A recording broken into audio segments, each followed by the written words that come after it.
Hello and welcome to Tech Deals. To super or not to super? That is the question that NVIDIA has forced us to ask since they launched updated versions of almost every card in their 20 series of lineup with the super name attached. Are the supers actually all that super, or is it just a bunch of ado about nothing? Today, we're going to compare the GTX 1650 to the GTX 1650 Super and answer that question.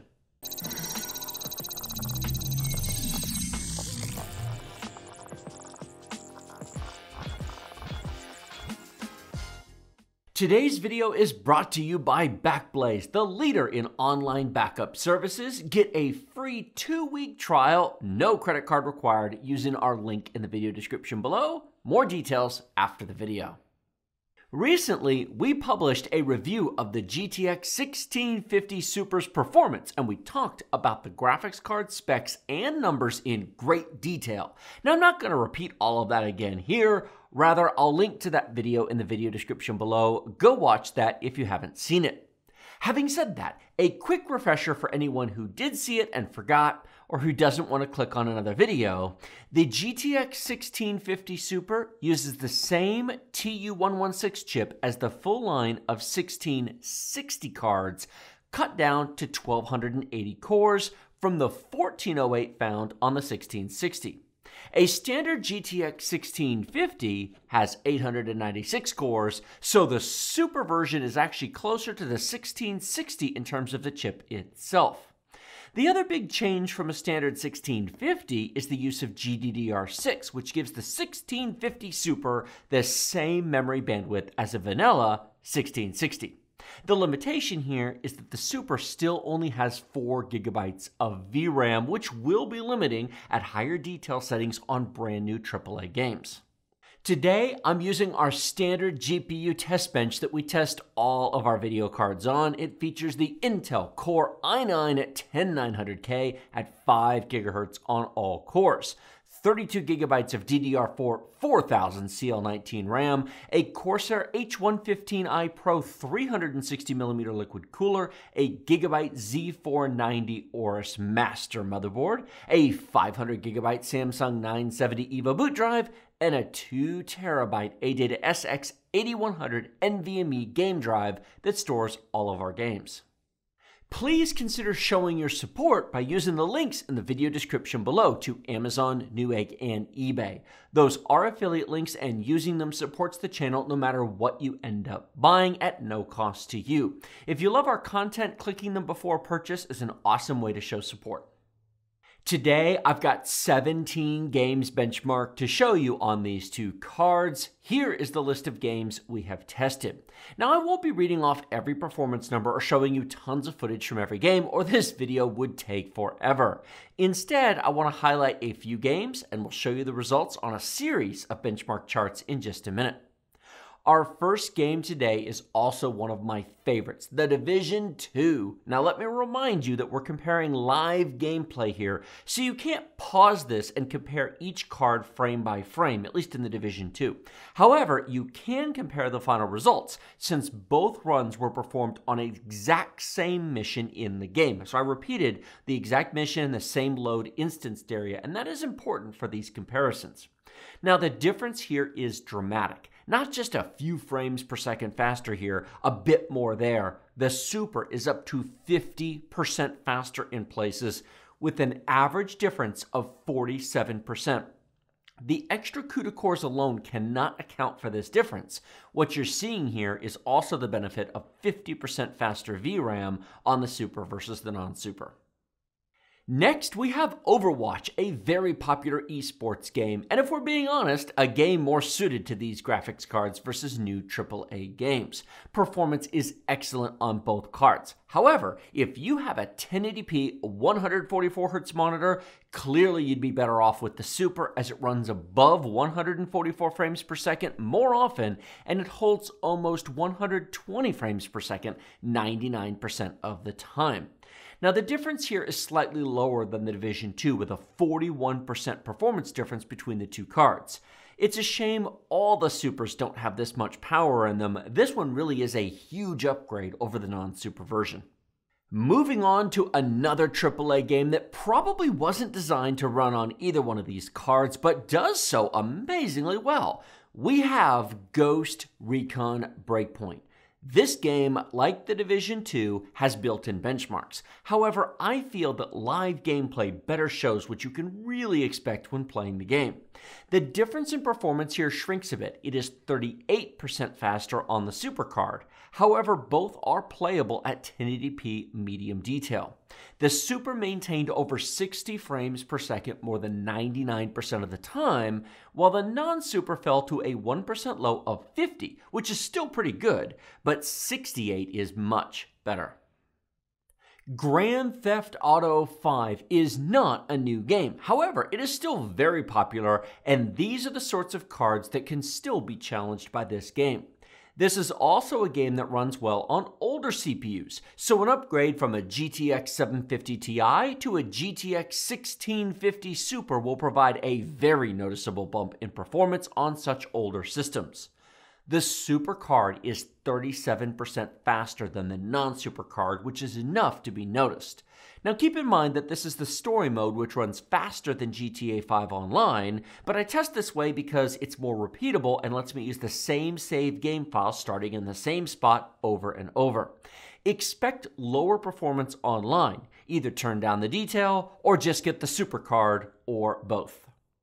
Borderlands 3 shows us the first result where the non-Super card fails to hold 60 frames per second average, and this at 1080p medium detail. There really isn't any future in this card for new AAA games going forward. That being said, the Super isn't that much better at 78 frames per second average. While it's okay today, we've turned down the detail and it's barely holding 60 frames per second in the 1% low. This is the built-in benchmark, so in real play, that will go lower at times. Gears 5 is the other game in our test suite that shows the non-Super dropping below 60 frames per second average, while the Super holds up with a solid 88 frames per second. That is an amazing 52% improvement and one of the largest gaps in our test suite today. Every game is going to be different. However, some will show a larger difference, others smaller. However, overall, the 1650 Super is a solid improvement over the non-Super version of the card. Now we're going to show you footage of 4 games at once to keep this video shorter. Dawn of War 3, Deus Ex Mankind Divided, F1 2020, and Final Fantasy 15. This is our first quad group of games. Dawn of War 3 holds up nicely with even the non-Super card over 60 frames per second in the 1% low at high detail.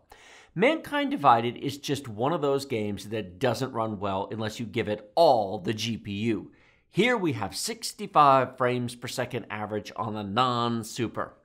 F1 2020 is a super optimized game and will run well on a 1080p 144Hz monitor on the Super. And finally, Final Fantasy 15, our single low detail game of the bunch. Even at low detail, it falls below 60 frames per second, 1% low on the non-Super card. Next, we have Horizon Zero Dawn, Rainbow Six Siege, Rocket League, and Shadow of the Tomb Raider. Herizon is not a game meant to run on cards of this level, but the Super holds up pretty well at medium detail. Rainbow Six Siege plays well on almost everything. Here you can see it would be solid on a 144Hz monitor. Rocket League is also a game that plays well on almost everything, so no surprise that it's over 200 frames per second on the Super card. Shadow of the Tomb Raider is at medium detail and it shows, falling well below 60 frames per second in the 1% low and barely above 60 frames per second average on the non-Super card. It's another example of a game that really wants a 1660 Super with 6GB of VRAM to shine at 1080p. Here is the first chart showing the 6 slowest games tested today. You can see the non-Super is right around 60 frames per second, while the Super is above 80 most of the time. Moving to the middle of the pack, this shows that depending upon which game you play, performance is solid on either card, with the gap clearly remaining across most games. The third chart shows the last 5 games tested, all comfortably over 100 frames per second, except for GTA 5, with Rainbow Six Siege leading the way at nearly 250 frames per second. The 1% low charts show the slowest frame rate you can expect 99% of the time. It's a very small slice of time, but it does remove some outliers that wouldn't be noticed in normal gaming. Across 10 minutes of gameplay, the 1% low drops the lowest 6 seconds of play, which frankly isn't that much when you think about it. Here are the averages adding up all 17 games.